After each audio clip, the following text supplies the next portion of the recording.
Olá, eu me chamo Luan e nessa aula eu apresentarei o conceito de comentários e aprofundarei a respeito de variáveis. Caso você esteja utilizando o Google Chrome, você pode abrir uma nova aba e digitar colab.new. Fará com que o seu navegador seja direcionado para o Google Colab e já crie um notebook no seu Google Drive. Vou renomeá-lo aqui para meu primeiro programa. Dar um Enter, ele renomeou aqui em cima. E nesse momento, provavelmente aqui voltando para o meu Google Drive, ele criou aqui a pasta Colab Notebooks, caso ela não exista, claro. E dentro dela está aqui esse meu arquivo, renomeado agora como meu primeiro programa.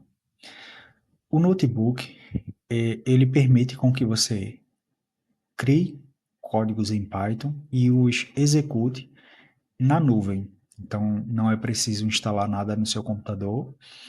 Ele é composto de células de código, são esses trechos aqui executáveis, e é possível também inserir textos, o que nós chamamos ali de Markdown, para orientar a respeito do que determinada célula de código faz. Então, vou deixar aqui, vou fazer upload da aula, que também é um notebook, ou seja, com a extensão de notebook, IPYNB. Vou abrir a aula.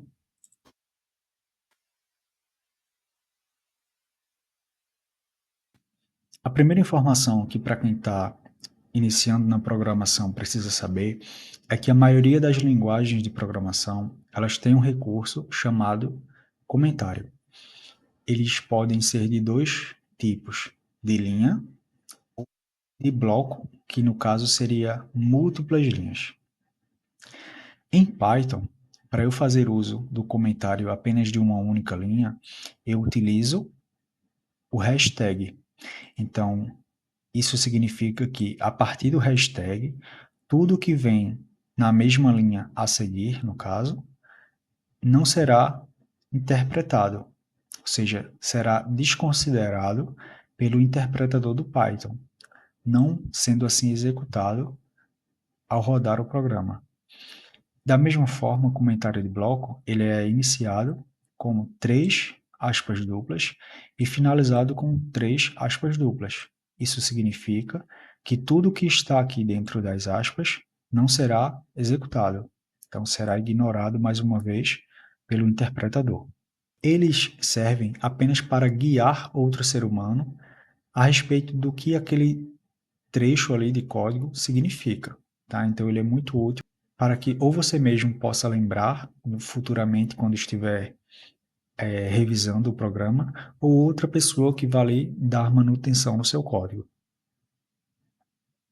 Variáveis e tipos básicos. Conforme já foi dito, variáveis elas servem para armazenar valores temporários durante a execução de um programa. E para declarar uma variável em Python, não é necessária a utilização de palavras reservadas, ou seja, palavras que existem em outras linguagens de programação, como var, do JavaScript, para criar uma variável. Então, em Python, para você criar uma variável, você só precisa dizer um nome para ela, dar um nome. Então, por exemplo, aqui em pi. Então, pi, o igualzinho aqui, já estou criando uma variável e atribuindo um valor a ela. Mas vamos lá, vamos para algumas regras de criação de variáveis e de boas práticas para essa criação também. A primeira regra é que você sempre deve nomear a variável com todas as letras minúsculas, tá? E aí vem a primeira pergunta. Por que aqui eu nomeei a variável π com maiúsculas? E aí vem um outro conceito de variáveis que são as constantes, que estão ligados a variáveis, no caso. As constantes são variáveis que, durante toda a execução do programa, o seu valor ou seja, o valor que é atribuído a ela não será alterado. Quando nós utilizamos aqui a criação de uma variável com letras maiúsculas, nós estamos dizendo que, durante toda a execução do programa, o valor de π vai permanecer inalterado. Diferente, por exemplo, se eu colocasse a variável nome com letras minúsculas. Então, isso estaria me dizendo que em um momento da execução o nome seria, por exemplo, Luan, em um outro momento seria João, em um outro José, ou seja, a variável nome armazenaria vários valores diferentes. Já aqui, com letras maiúsculas, eu estou dizendo que em toda execução vai conter sempre o mesmo valor, que significando assim uma constante. Então, voltando aqui para as regras, a segunda aqui que eu quero apresentar para vocês é que os nomes devem fazer sentido com o que a variável representa. Então, observe aqui esse caso. Isso aqui é um uso que deve ser evitado, tá? Se nós criamos uma variável chamada x em um código de 2.000 linhas, fica difícil identificar no meio desse código o que x significa, tá? Então, o que x quer dizer? Qual tipo de valor x armazena?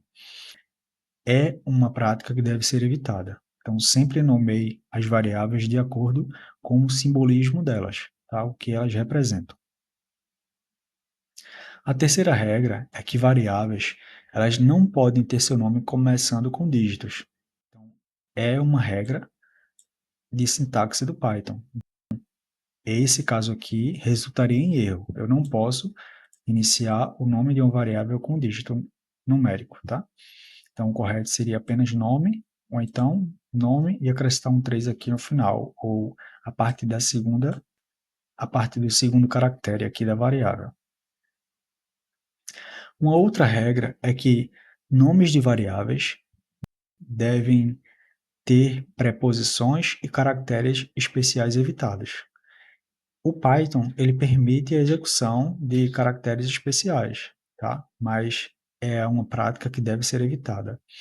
Por exemplo, aqui, ó, aprovação com C de cedilha til, Python vai rodar, mas o correto é aprovacão, ou seja, o C sem cedilha e o A sem til.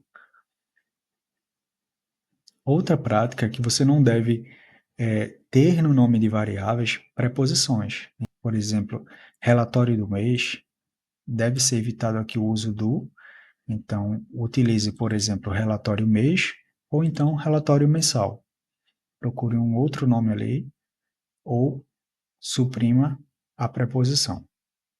A sexta regra aqui que eu gostaria de apresentar é que o Python não permite que nomes de variáveis sejam palavras reservadas. Ou seja, a linguagem Python ela tem um vocabulário ali de palavras que são utilizadas para executar determinados comandos, né? Então, o def aqui em específico, ele é utilizado pelo Python para criar funções. Eu não posso utilizar o def para criar uma variável. Isso resultaria em erro. No decorrer do curso e em demais situações ali que você vai programar, você vai, com o tempo, absorvendo esse vocabulário da linguagem. Então, é algo que você não deve inicialmente se preocupar com isso, não. A sétima orientação é que o Python ele é case sensitive, ou seja, ele diferencia maiúsculas de minúsculas, tá? Nesse exemplo aqui, estou criando a variável nome e atribuindo ao nome a palavra Amanda. E aqui abaixo eu estou criando outra variável nome com N maiúsculo, tá? Aqui eu faço a impressão desse conteúdo de nome. Eu vou até copiar aqui para a gente executá-lo, para a gente ver a diferença. Então, comparando isso aqui com o N maiúsculo com o N minúsculo aqui abaixo. Ah, aproveitando aqui que está aqui o código, ó, aprovação, ele tem C de cedilha til, eu vou rodar aqui, ele vai imprimir ó, o print, ele faz a impressão do conteúdo que está dentro da variável aprovação. E o conteúdo que está dentro é true. Então, ele imprimiu true aqui. Vou apagar isso aqui, que é um uso que deve ser evitado. E vou colocar aqui agora essa situação aqui do case sensitive. Então, o nome está sendo atribuído a Amanda, e aqui abaixo, outra variável está sendo criada por ter um N maiúsculo. Então, eu vou executar aqui o print, e ele vai me trazer o que está dentro da variável nome, que é Amanda. Ó, então, observe que ele trouxe aqui a primeira informação. Já se eu coloco um N minúsculo, o que é que vai estar acontecendo? Eu vou estar substituindo Amanda por Bianca. Então, a variável nome, agora está recebendo Amanda, mas nessa linha já está recebendo Bianca. Então, quando eu executo aqui o print, o conteúdo de nome agora é Bianca. Por isso que é importante você nomeie suas variáveis todas com letras minúsculas, para evitar erros de semântica. Se você utilizasse aqui nome maiúsculo e minúsculo, isso poderia, no decorrer de um código muito longo, você cometer erros ali na escrita errada da variável, tá? Então, sempre nomeie ela com letras minúsculas. Isso, encerramos essa aula e daremos continuidade na próxima. Até mais.